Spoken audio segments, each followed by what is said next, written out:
What the Biden administration is doing about COVID is a crime, but they just care about those guns that commit the crime, not the humans who commit crimes, just the guns themselves. And then there's inflation and literally getting crapped on. Let me explain. What an interesting week we've had. It all started with a bunch of A-listers from the political world getting the Rona, but shh, don't tell anyone.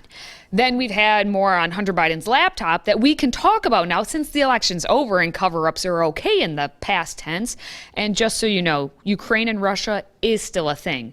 And so you know, consumer prices are only up 8.5%. And that's only the highest it's been since more than 40 years ago, when Biden was almost a decade into ruining others' lives through his political service. But none of that is Joe's fault. I'm not going to wait to take action to help American families. I'm doing everything within my power by executive orders to bring down the price and address the Putin price hike. We saw today's inflation data. 70% of the increase in prices in March came from Putin's price hike in gasoline. See? This is inflation since Putin invaded Ukraine. Except it's not. That red oval shows inflation since Joe Biden was inaugurated. So keep telling lies, Joey. Was anyone else distracted by what was on Joe's coat? It's not hyperbole. It's about being made in America. A lot of that has to do with this industry.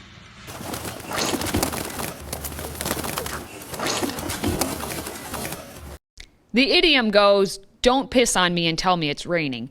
But a bird just crapped on the president, and he proceeded to tell America it's raining. And if it really was corn silage, like Biden's communications director claims, then Joe still got a little golden shower on him.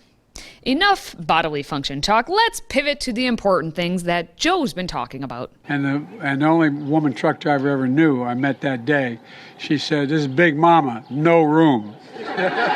Swear to God, true story. Swear to God. He said, "I've got a United States Senator driving my truck." She said, "I got the damn president in mind, so what?" I'll never forget that. I was a very powerful guy. Anyway, let's get to today's question. What is the biggest pivot tactic out of the Biden administration? Let me know your thoughts in the comments. And now I'll pivot by asking you to share this video so others can see all of the distractions. Now back to Joe's lying. What he said in that clip was only the second half of the story that he bumbled through, which includes now his claim of at least 3 times in the past year that he used to drive 18-wheelers.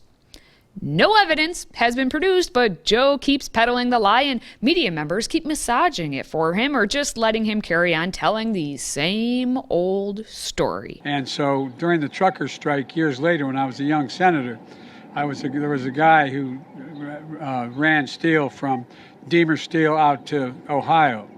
And so I decided to ride out with him, see what it was like on the strike. And I was driving, going through Shiloh, Ohio. And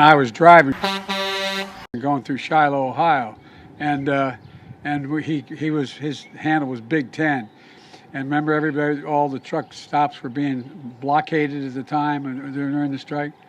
And he called, he said, Big Ten wanting to come in. I forget exactly how he said it. You also forgot exactly everything in the story because, again, there is no evidence that Biden ever drove an 18-wheeler. And maybe it's because we are told he's all about the electric vehicles, and, you should be too. This is a president who always talks about the power of our example. Does he own an electric vehicle? Presidents of the United States don't do a lot of driving. He's posted videos where he's revving the engine of his Corvette in Wilmington. He owns cars. And he also has driven electric vehicles as president, as to give a model to the rest of the country. Does he own one? I think the president's record on this is clear, Peter. Presidents of the United States, current and when they are no longer, typically are not doing a lot of driving. That's because they're so old and their eyes can't muster the strength to see distances. And yes, I know the real reason they don't drive, so you can save your comments. Anyway, that clip was just 1 month ago when Peter Doocy questioned Jen Psaki about the electric vehicles. And then we were promptly all told to buy an electric vehicle because money grows on trees. With all of that Hunter Biden cash pulled from some G-strings, I'm sure Joe could afford the $64,000 price tag for the electric vehicles. But even if that's too much to spend on a vehicle, like most people making a middle-class wage would attest, take solace in knowing you'll save money over the lifespan of the electric vehicle. Department of Energy Secretary Jennifer Granholm reassured us of this little fact. These vehicles are a gift that keeps on giving. Let me just say, as an example of electric vehicle benefits, $6,000 will be the savings for the purchaser of an electric vehicle over the course of the lifetime of that vehicle, because it's so low maintenance, because there are so few moving parts. The moving parts are what get you. That's why you find electric vehicles or robots which can be turned off. Which brings us to... Where in the world is Kamalama Lama Ding Dong? The robot that is Kamalama brings us into the charade of COVID right now. Like Joe, Kamala was also blabbering from behind a podium a few times this past week. They sent her off to a school where she could roam free and maskless, while the children must be muzzled and put on display. May as well put up the plexiglass and charge some admission. I am so happy to be surrounded by our young leaders. I am telling you, this is a highlight of being vice president, is to be around all of our young leaders. I'm so happy to be with you all today, and I'm so proud of you. I guess it isn't as bad as what's happening right now in Shanghai. There's growing outrage over the Chinese government's increasingly harsh COVID restrictions in the biggest city in China. People are struggling to get access to food, screaming on the streets in frustration. There was a dog beaten to death by a COVID prevention worker after finding out its owner was infected. And it comes as Shanghai, despite this unbelievable shutdown, saw more than 26,000 new infections on Sunday, which is a record. But that's to be expected in the dictatorial land of China, not here in the United States. Yet mask off for all those A-listers in bigwig Washington, because all for thee and none for me. And they'll be defended to the very last drop of their highfalutin drink of choice, since they are important people doing important things.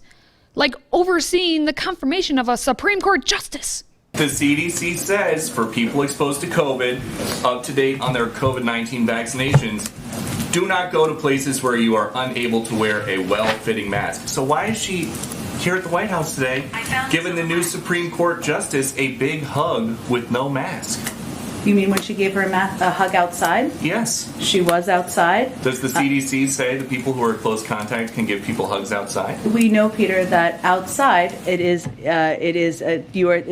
can benefit significantly being outside. That's why we had the event outside today. I will tell you that the vice president has been wearing a mask inside. When there was a private greet, they were all wearing masks before they went up. Wearing a mask yesterday at the Senate.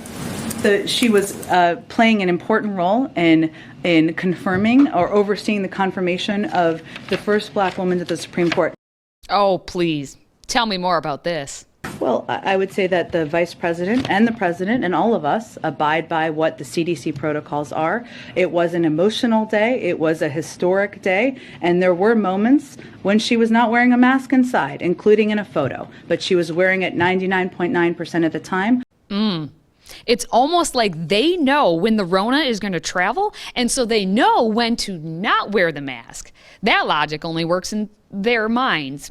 Meanwhile, the most prestigious bougie of the Washington bunch is Nancy Pelosi, all 82 years of what's left of the original body, which is not much. She done gone messed up and got the Rona. But it's okay that she was just hovering over the 79-year-old, very frail president the day before and giving him a handshake. That's not considered close contact in the eyes of the masters. And Pelosi's not alone. Attorney General Merrick Garland got it. Commerce Secretary Gina Raimondo got it. And just a slew of others who rank high enough to tell us all to stay masked up.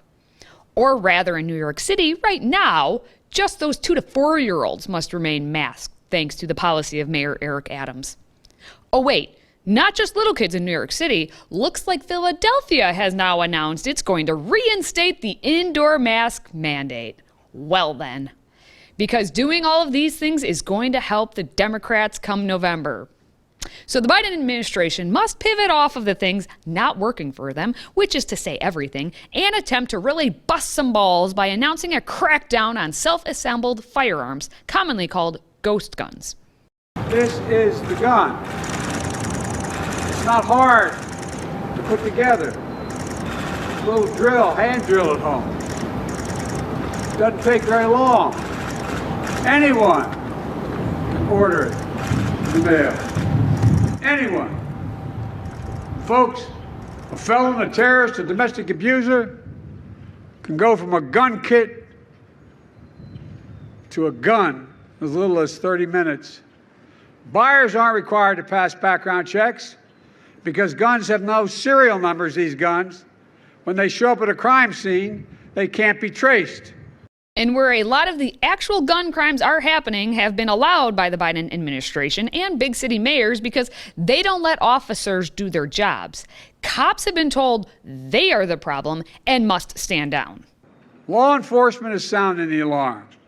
Our communities are paying the price, and we're acting. Today, the United States Department of Justice is making it illegal for a business to manufacture one of these kits without a serial number. Illegal.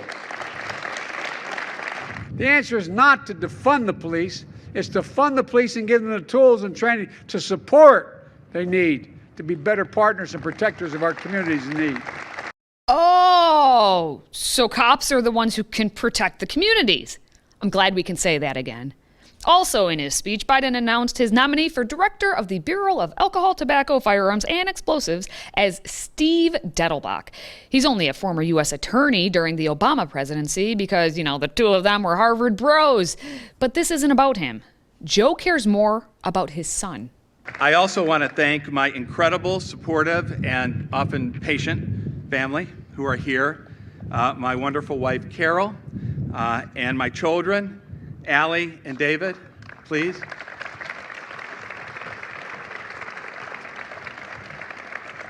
He's 16 years old. I'm going to draft him. Please don't let that be a euphemism.